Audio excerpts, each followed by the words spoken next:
Thank you everybody for being here. I'll start by just a little gratitude and respect. So I want to acknowledge the traditional custodians of the land on which we meet today. And also I want to express my deepest gratitude to my teachers and those who have come before me.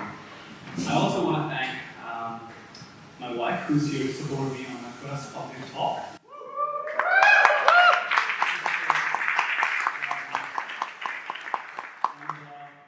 So thanks to Mark and the organizers for making things possible.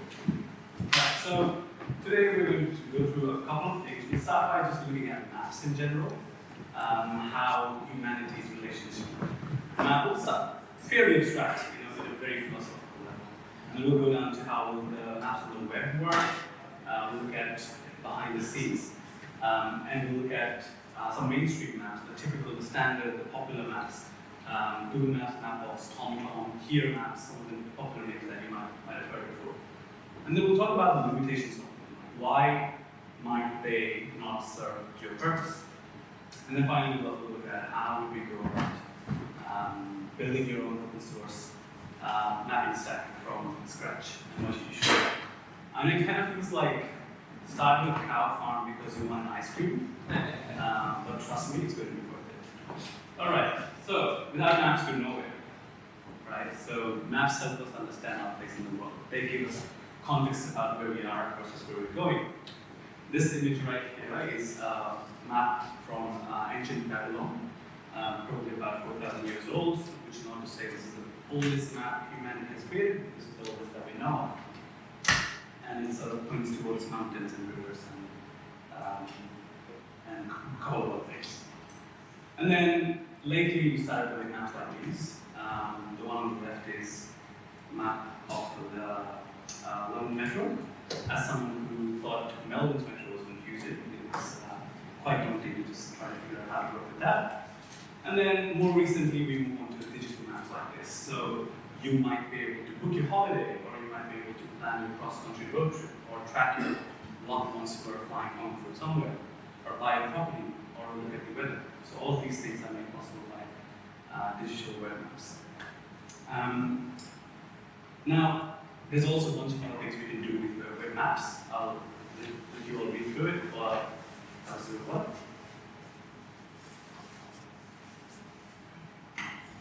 Right, so all of these areas are, mapping is quite central to these areas. Now, how do web maps work? Right, so let's try to understand on a very high level, 35,000 feet, how web maps work. Before I do that, just a quick show of hands. Who here has worked with web maps before? Oh, great. Okay. Who here has worked with web maps, which is probably more than just embedding a map on the website? All right, good, awesome. Thank you. All right, so I'll include some basics as well in the talk, and then we'll just see how we can go. So first of all, there's this thing called a map canvas, right?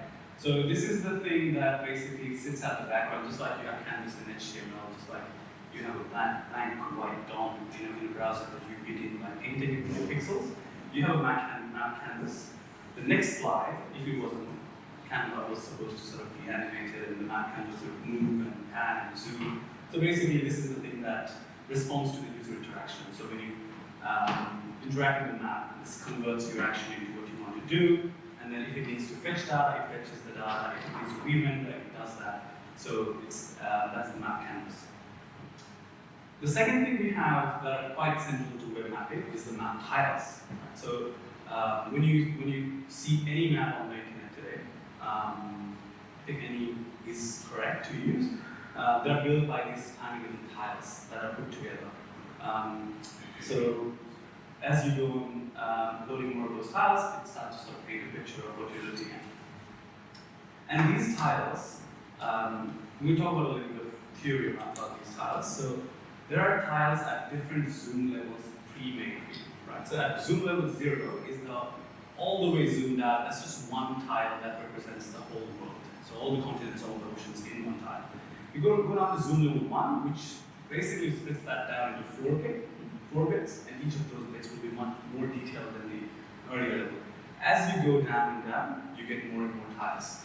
at zoom level 15 or so, you have more than 1 billion tiles. And at zoom level 15, that's around 780 meters per pixel, which is still we probably need to do a better job if we want to build some specific kind of applications. And this is an example of what a URL to get those tiles looks like. So basically, you plug in your X, Y, and Z values, and then you get the right tile for that zoom level for that X and Y coordinate in the world. And you don't have to actually do this. The map canvas will basically plug in the values based on where the user is planning to zoom into. The third thing we have in a map is the map features. So these are the things that add additional information to the map. So if you're looking to buy a house, then it might be a pin that represents the house. If you're buying a road trip, then it might be a line string is what it is called technically, but a line that might represent that path. Or you might also have a shape. So if you're, I don't know, if you're trying to build an app which lets you wayfind inside culture app, for example, then you might want to track your rooms, the shapes, and so on. And then you also have overlays. You might have other pieces of data overlaid on top of your map. So these can be RGB satellite images. It can be post-processed data, like what was the average UV index of the last 7 days, for example. We could basically imagine any overlay, we can put that on top of the map. And then finally, we have UI elements, right? So these are your search boxes. This is HTML and JSON. This is the stuff that's our day-to-day. The next map is also going to be interactive. So just imagine that the map layer is sort of moving around, and the UI elements are just staying there. All right. Now, so that's how maps. Those are the main big pieces of maps. There's something called a map canvas. There are some tiles that come and sort of show the map, and there are features, there are overlays, and then there are UI elements that you can have to the map. And most mapping applications that you use or seen probably is some permutation and combination of these things we've been talking about. The mainstream maps. So Google Maps, Mapbox, TomTom, and here, these are the most popular web maps with developers. If you're looking to use some of these web maps, then this is what an example might look like. So this is using Mapbox in order to show a map of city. Just quickly looking at the code, highlighted in pink is your Mapbox access token, right? So that is basically something you get from Mapbox after you've signed up and given them the correct path. And you get access to the Mapbox access token, and that's basically your access token, which will be used to track your usage, to bill you, if you're abusing the service, all that gets tracked there. And there are a bunch of other things as well. So container is where, what HTML element are you rendering your map into, so that's your HTML ID. Center, the GPS coordinates, and the zoom level, the starting zoom level. So that's what zoom level 9 looks like. You probably couldn't work out trial directions at zoom level 9. So some features require much more finer level of zoom than others. Pricing. So with Mapbox GeoJS, up to 50,000 loads are free. Right? So 50,000 map loads are free, which means if you're running your private blog, portfolio, micro SaaS on the side, it's fine.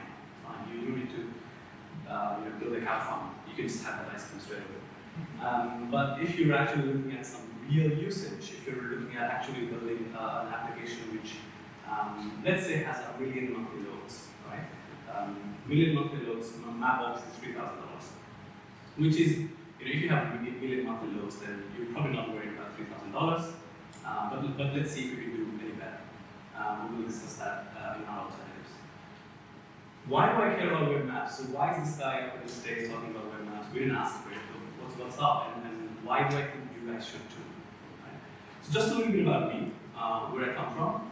So 2 roles I've had before I decided I'll probably do a little bit of entrepreneurial journey on the side is at Deakin University, where I worked on Deakin Scout application. So it's an indoor Google wayfinding app. So what that app did was allow students, for example, I'm right here, I need to go to my lecture theater. I don't know where it is. Deakin has like 200 buildings, 5,000 rooms. Like, how do I get to it?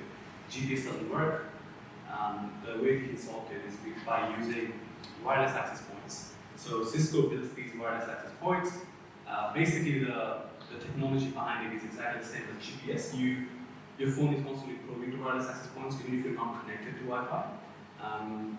And based on the 3 closest wireless access points that you're pinging, the wireless access point infrastructure triangulates you and it figures out where you are within a building, which floor, what corridor, and so on. It's quite interesting. If you want to learn more about it, Cisco has basically published a sort of showcase log in partnership with Deakin, where they talk more about how this works. And the second thing was block-based at Sensan. Sensan is a startup. They build geospatial data aggregation sort of system and also carbon credit trading on the side as well. This application here is basically fetching data from different kinds of satellite imagery providers, different kinds of post-processing the satellite images, so counting the number of trees. For example, there the heat map shows you where the trees are and where there are no trees. Right? So this is where I'm coming from. Some maps, Beacon Scout we built using Google Maps. The second one we built using Mapbox. So why you should build your own maps? Over 2 orders of magnitude cheaper. So the cost we looked at earlier, $3,000. What if I told you we could do that under $20? A million base loads. Low maintenance serverless solutions. It's not that you have to have this bunch of servers deployed and have Kubernetes orchestrated and hire a DevOps guy to look after it. None of that. It's open source, complete creative control, data privacy, so whatever you do with your maps, it's not reported back to Google Mapbox because you can, right? So it takes you, like if you sit down and do it, there's really, really nice information and resources available, and it's coupled with a weekend or 2. All right, another bunch of word cloud. So these are all technologies that you will be working with when you're building your own web apps. I'll let you read through it while I take another sip of water.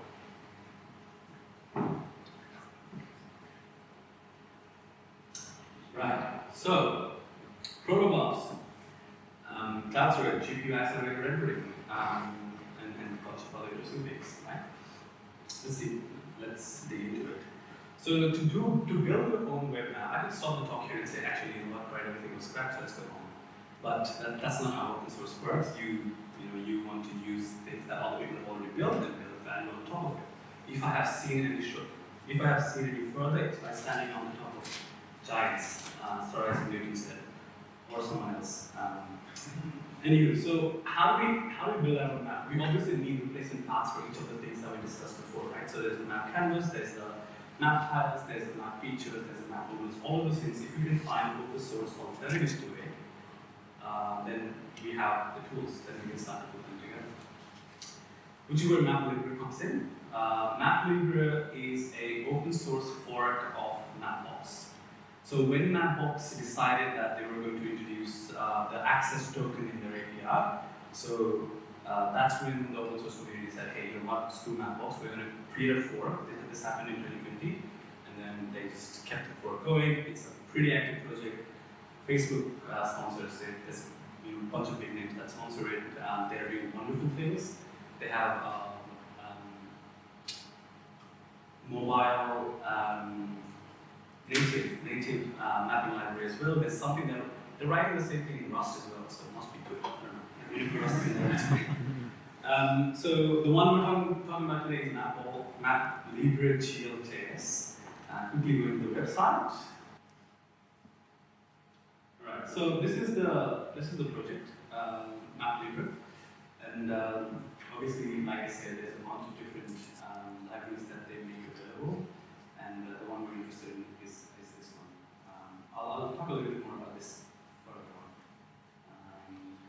Because we can put cameras. This is the experience as I designed it. Right. So that was MapLibre geojs. Now, why did we pick it? There's another library called Leaflet as well. I have some experience building Leaflet. Leaflet doesn't support vector maps natively, and we'll talk about what vector maps are. Other things are highly performant. It uses WebGL. can render 3D data, vector data, raster data. Everything Mapbox can do, Mapbox can do as well. It's styling and customization. You can basically tweak the looks and look and feel of your map to your heart's content. And this is an example of how you would show a map with geojson. So pretty similar syntactically, the API.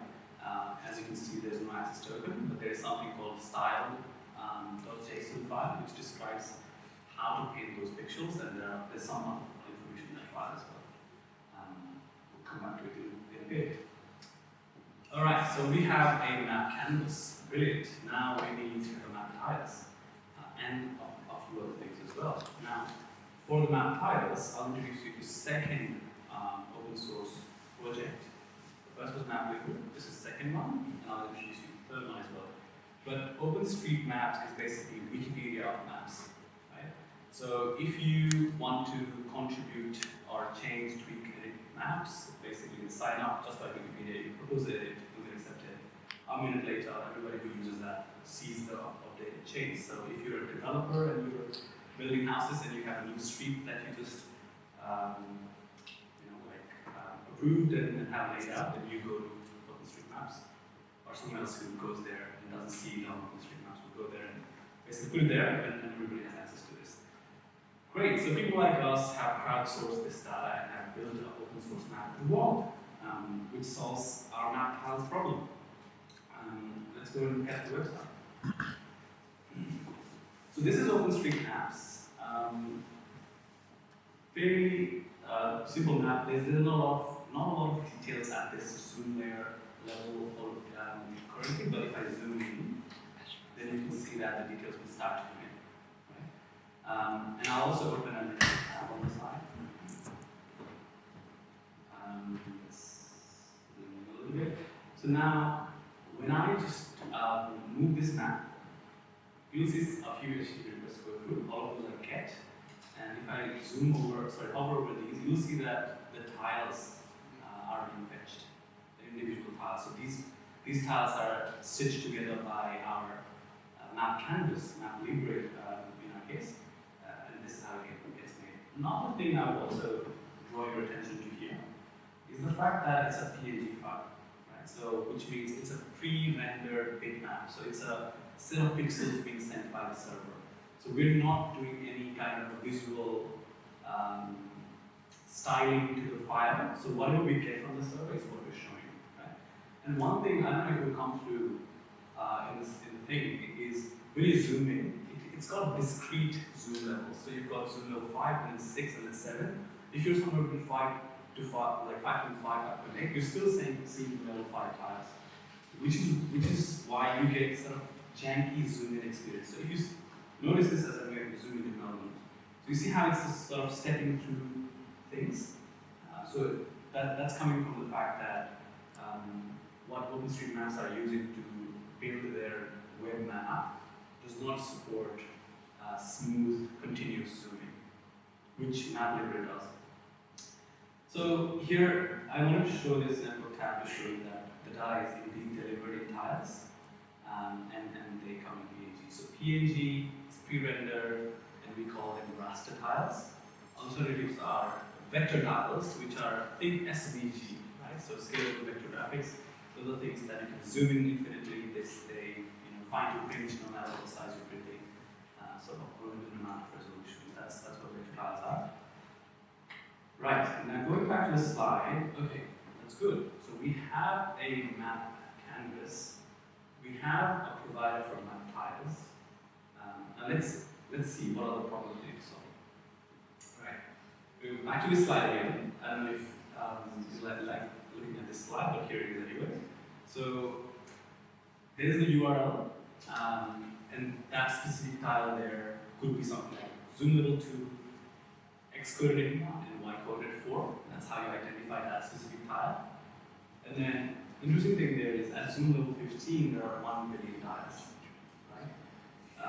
And what you can do is, if you think you want managing a billion tiles CDF, you could go and use any of the commercial tile providers. So there are people who will basically deliver you tile for a price. So it's not fully open source, it's not fully yours, but I guess it's kicking the can a bit down the road. So it's not, you're not fully using a commercial map, but you're still using a mix of two. But why stop there? Why don't we host our own tiles? Right? So we said that at Zoom level 15 there are over 1 billion tiles. Right? If you look at any of the cloud storage solutions, then usually there are 3 kinds of charges associated with cloud storage, like S3 or Google Cloud Storage or whatever Azure has. There's the storage costs based on the gigabytes, petabytes that you're storing. There's the egress costs based on the network that you consume. And then, I learned this the hard way, there's also operation costs. So if you're uploading 1 billion tiles, it's $5,000 in just request costs. Just uploading it to AWS costs $5,000. Right? So obviously, that's beyond the $20 budget that we started, right? So how do we fix this? This is not going to work. Enter the third open source project I was talking about, called Protomaps. Right? Protomaps is an open source map of the world. We know, OpenStreetMaps was the same as well. But the second part of it is interesting. Deployable as a single static file on cloud storage. So instead of 1 billion tiles at Zoom 15, and if you go beyond Zoom 15 to 16, 17, and 18, it multiplies by 4 each time. So by the time you're at 18, that's 64 billion tiles. So Protomaps, what it does is, it is a file format. It's basically like zip format. It's an archival format. But what you can do is you can perform HTTP range requests on it. So it's a 500 gigabyte file, but you don't have to read the whole file. Your browser can basically say, I'm just concerned with the bits, 3 billion something to 3 billion something plus 10. So you can just get the 10 bits from the big file. And basically you can write a serverless function that acts as that window, a window into that use file that you have, that zip file. I'll let you guys read this, read through it in your own time, but this is quite interesting. Like, somebody says, Protomaps is the single most exciting development in digital mapping in the past 10 years, and I believe that it is that good. So, with Protomaps, OpenStreetMaps, and MapLibra, we have everything that we need to put our solution together. We can go into a little bit of a technical depth, and we can look at some pieces, but let's go to the slides first. And then finally, we also need to be able to add map features as well, right? So we can't just show a map and then say our job is done and go home. We have to actually add the features, which is what creates value. Because just showing your map might be good for your contact us page, but it won't be good enough for building an application.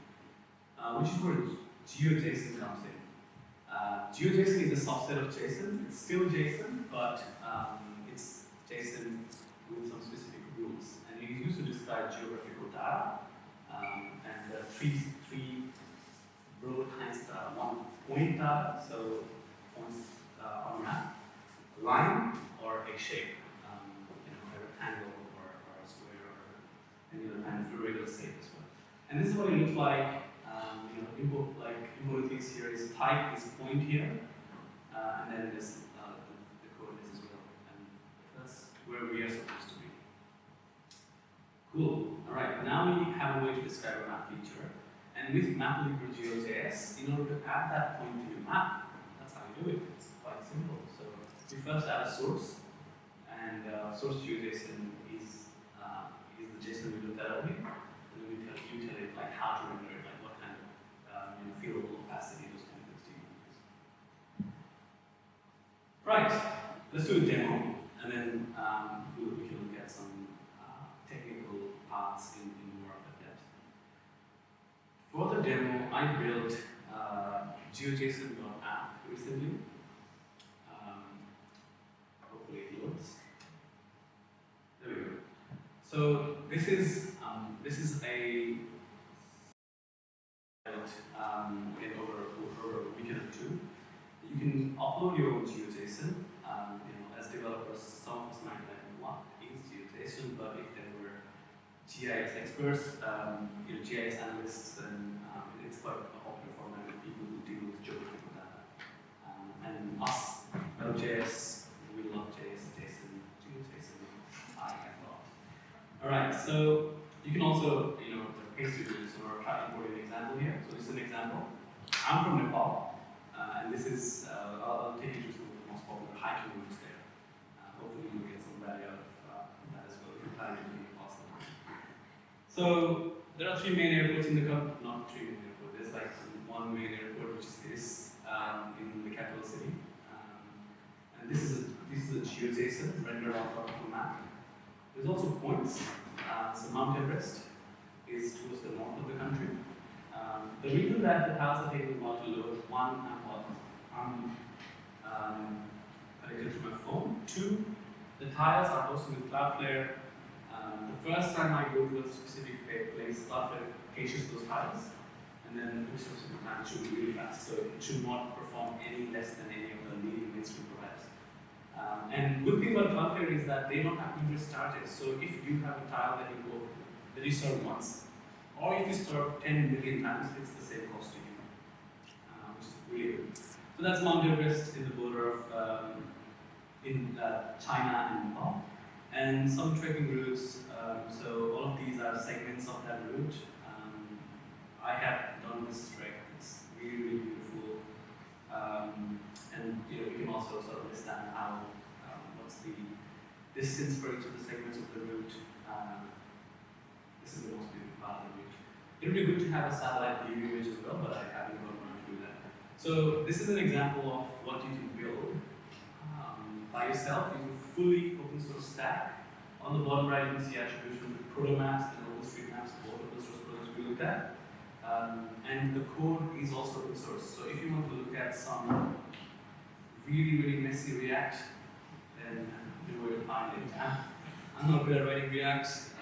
I write Astro these days. I love sending HTML through the wire as well, which is also sort of reactive. But yeah, you can go here and look at how this is done. I can go and show a little bit technical details about how exactly how I deploy the tiles and so on, but I won't presume that that's what people are interested in. I'll stop there and we'll question.